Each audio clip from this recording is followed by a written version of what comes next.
Porque na cultura hebraica, a Bíblia é escrita basicamente dentro de um contexto rural. E aí eu quero ir para esse texto do semeador, que também a gente tem dificuldade. Eu sempre falo nesse texto quando eu tenho oportunidade. Por quê? Porque se eu chegar lá em casa e for fazer, por exemplo, uma salada, hoje não porque eu moro em apartamento, mas quando eu morava na casa, aí eu tiro a sementinha do tomate, né? Às vezes acontece isso, joga ali, joga na janela, joga no quintal. Passado aí um tempinho, você colhe tomate lá. Não é esse o contexto de Israel. Ele diz assim, ó, Mateus, capítulo 13, do 1 ao 9. Naquele mesmo dia, saiu Jesus de casa e assentou-se à beira do lago. Uma grande multidão se juntou ao seu redor. Havia tanta gente que Jesus entrou no barco e se assentou. E toda a multidão permanecia em pé na praia. Jesus lhe ensinou muitas coisas por meio de parábolas. E dizia, certo homem saiu a semear. Olha bem, o que você imagina quando você diz certo homem? Ele está em casa, vou semear. Pegou aí um saco de semente e saiu a semear. Parece que ficou assim, inopinar. Agora eu vou sair a semear. Por quê? Porque para a gente semear é algo tranquilo. Nosso solo é fértil. Você joga, como eu falei, a semente de tomate no fundo do quintal, daqui a pouco você está colhendo tomate. Mas nós vamos entender isso. Enquanto semeava, uma parte das sementes caiu à beira do caminho. E os pássaros vieram e comeram. Outra parte caiu em meio de pedras, onde havia pouca terra. Essas sementes brotaram depressa, pois a terra não era funda. Mas quando o sol apareceu, elas secaram, pois não tinham raízes.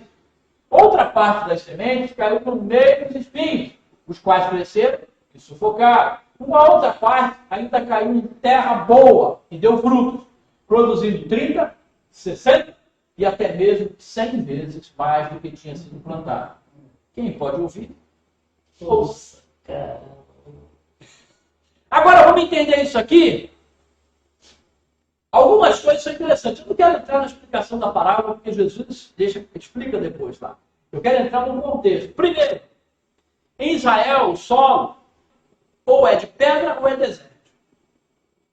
Então, para alguém começar, esse certo homem saiu a semear, ele tem que ter preparado a terra muito.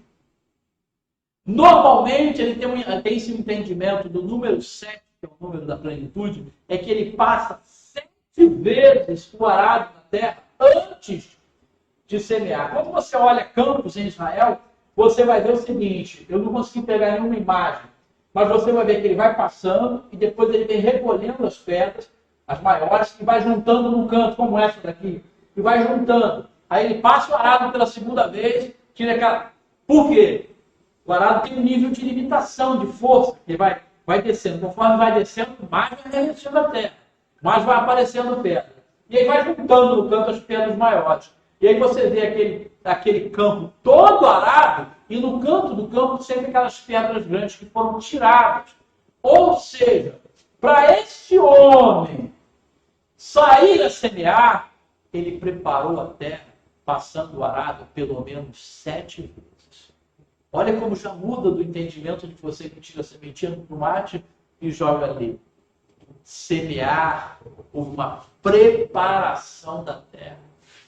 Houve um trabalho prévio. Houve um esforço prévio.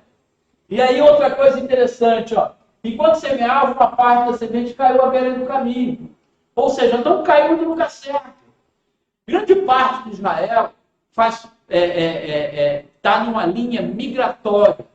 Quando a gente anda em Israel, você vai ver que a colheita ela é muito bem protegida, os frutos são protegidos, porque quando os pássaros daquela linha migratória passam, eles vão detonando tudo que tiver. Então, aqui explica aquela semente que ficou à mostra. Não é, existe uma diferença entre semear e lançar a semente. Lançar a semente é de maneira inconsequente.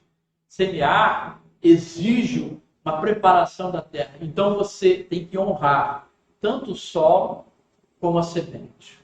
Honrar o solo colocando a semente certa. E honrar a semente colocando no solo que está preparado. Olha a profundidade da coisa. parte caiu em meio às pedras, onde havia pouca terra. Algum lugar que o arado não preparou bem a terra. Ainda tinha muita pedra. Então, às vezes, a gente não preparou bem a terra. Precisa de mais esforço.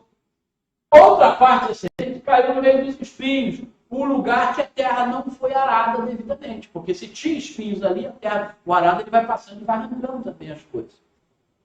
Uma outra coisa interessante é que os primeiros arados eram leves. Isso é muito interessante. Ó. Eles só podiam arranhar uma superfície no solo de uma profundidade de 7 a 10 centímetros.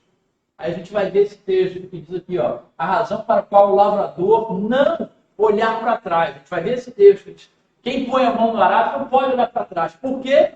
Para não perder o rumo, para não perder o suco do arado. Ó. Então, ia se desviando.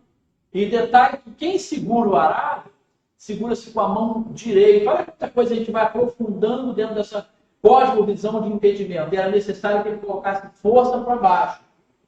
Ele também tinha de prestar atenção, por quê? Porque se aquele arado batesse com muita força numa pedra muito firme, ele se partia. Podia quebrar facilmente.